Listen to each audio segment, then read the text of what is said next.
So, morning viewers, well, afternoon now actually. What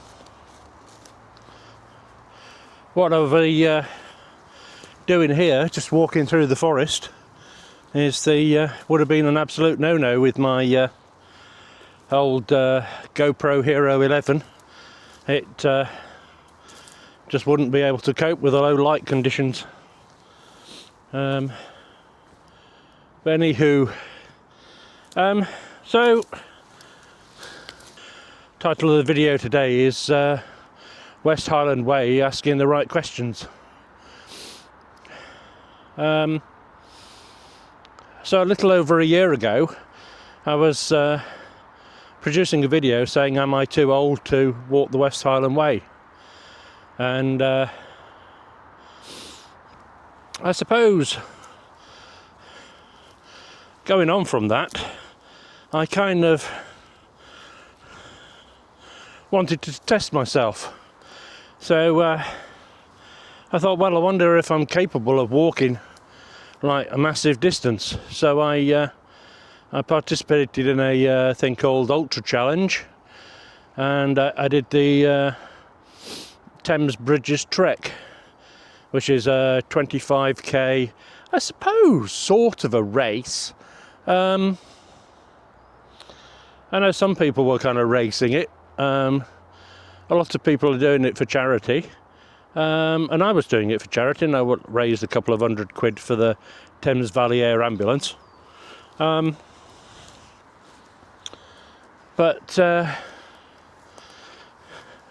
yeah, I managed to complete it. All well and good, except as I was starting to get to mile 12, I was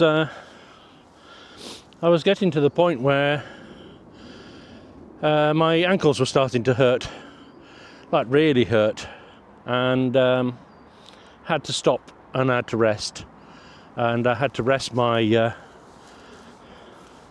my ankles effectively, and just to make sure they were all good. And then that kind of I thought I was really pleased with that. I thought, fantastic, I can walk 15 miles. So 25k is 15 miles. And yeah, it worked out really well, and I got a medal, and I got a finisher's t-shirt. I'll chuck my finisher's photo up here. But it didn't really answer the question. Really, was, am I too old to do the West Highland Way? So anyway, so I get to walking through these woods, and I'm just thinking to myself, well, it isn't really a matter of age, is it? This age thing is just a matter of confidence, really, and there are certain aspects that you can control. I mean, if you get into trouble, you can there are plenty of places on the West Highland Way that you can get a bus back to the start. If you're in a remote location and you injure yourself, there's plenty of people out there who are, taking Zoleo or the Garmin satellite communicators, and you can raise the emergency services, and that's all well and good. But I think the question really, and it kind of proved by the Thames Bridges Trek, wasn't really the question of, am I too old? It was more, am I too heavy?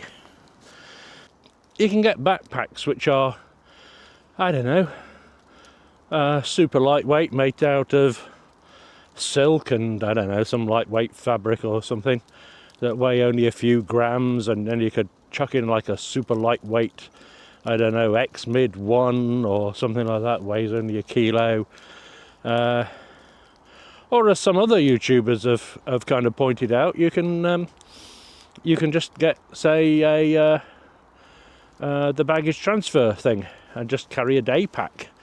That's also doable, isn't it? But I would like to do the backpacking thing, and I think when I've kind of like calculated it out with all the side of stuff, so not going overboard and getting like the ultra super lightweight thingy bobs, I decided I'd just go for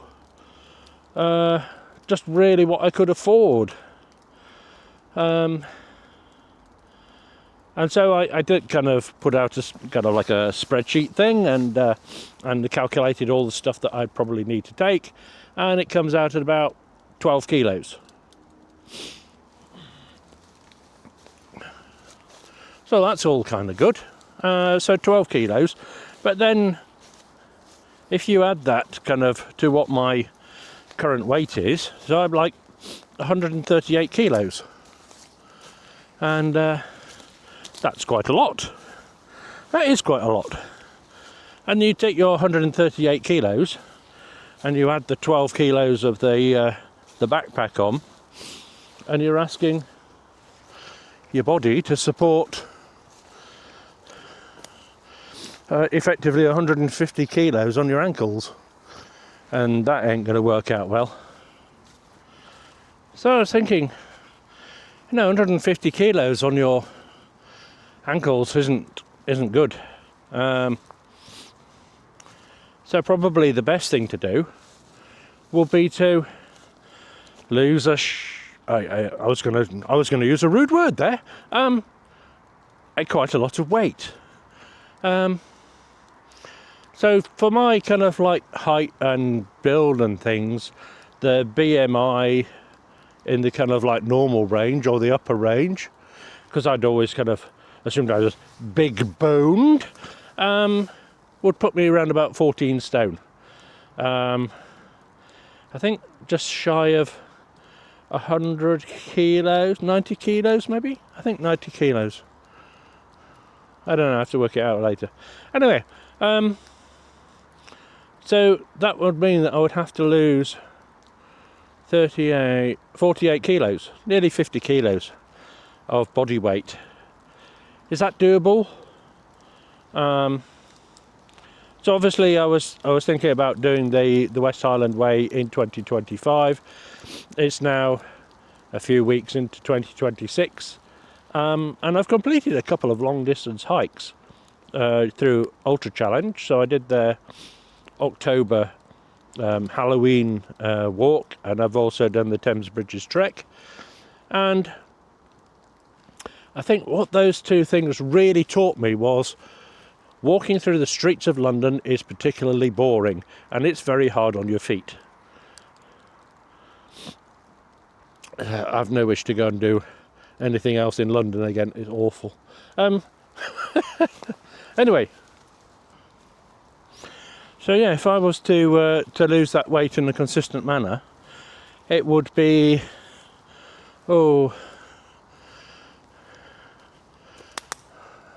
something like a couple of kilos a week, and or even if you went down to kind of like a kilo a week, you're still looking at kind of like 52 weeks in the year, allowing for holidays and bits and pieces. If I could find a consistent diet plan to lose the weight, then maybe I'd have half a chance at walking the West Highland Way, weighing 90 kilos. Because I suppose the theory is that as my legs are capable of supporting 138 kilos, if I can get down to 90 kilos and then have a 10 or 12 kilo backpack, walking over like a number of miles, then it should be relatively easy, shouldn't it? It should be easier on my legs, and it should be easier on my joints, and also not forgetting the fact that I'm I'm on blood pressure medication, and if I could lose all that weight and go down to 90 kilos, there's an off chance I could come off my blood pressure medication. So that's a bit of a win-win, isn't it? So the plan of action is to go on this diet and to lose the weight, and maybe I'll just use YouTube as a kind of like a journeying kind of thing to show whether or not it's possible to do it.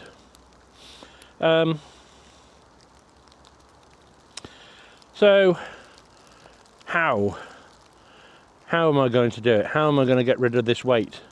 Well, the problematic thing, I suppose, is I've tried stuff like Weight Watchers and Slimming World, and they don't work. Or they don't work for me. They work for some people. They don't work for me. And I was reading this very interesting book recently by Dr. Andrew Jenkinson, who is a consultant surgeon in London, who specialises in bariatric surgery. And his book was saying that the reason why people are fat eating stuff like ultra-processed food and things like that. So one of my favourite foods, of course, is pizza. But the bread that they use in pizza is ultra-processed.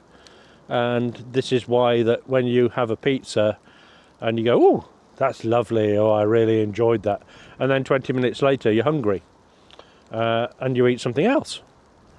And then after that you're hungry again and you eat something else. And this is why people put on weight in huge amounts and effectively. I did one of those kind of app things to see what I would eat in a normal day, and I think when you looked at it, they say, an adult male needs 2,000 calories a day to stay healthy, and I was eating 2,700 calories a day on average, and then wondering why my weight was going up. And you go, that's a bit of a no-brainer, isn't it? So apparently the way that this is supposed to work is according to this book, is that you reduce the amount of carbohydrate that you eat to about 100 grams a day, and then you increase the amount of protein that you're eating up to about 150 grams a day, and don't worry about the fat particularly. Excuse me, I've got the flu. So then I don't really understand the science before it, but it kind of sounds like when you're eating carbohydrate, it turns into sugar to use to your body, and then if you eat too much carbohydrate, then you're supposed to produce insulin. But then there's another signal in your body called leptin, which is there to say, hang on mate, stop there, you've eaten too much. Because all the carbohydrate that your body doesn't use gets stored as fat. And he was saying that your body stores probably about a month's worth of energy as body fat on your body. And most people are storing like 3 months worth of body fat on the body because of this thing called leptin resistance. Probably the best thing is to go and Google it. It seems to make sense. And just before Christmas, I did try this for a few days, and I reduced my carbohydrate down to around about 100 grams a day, and I lost 3 kilos 3 kilos in 2 days. And I thought, ooh, this might actually work. So apparently, if you can go down to like 100 grams of carbohydrate a day, then this kind of triggers the response. If you then go down to, I think, 50 or 60 grams of carbohydrate a day, then this kind of classifies your diet as something called ketogenic. So far so good. This seems to work okay, so I'm going to give it a go, and then I'll check in with you next week, and we'll see how it goes, and hopefully the weather will be a bit better.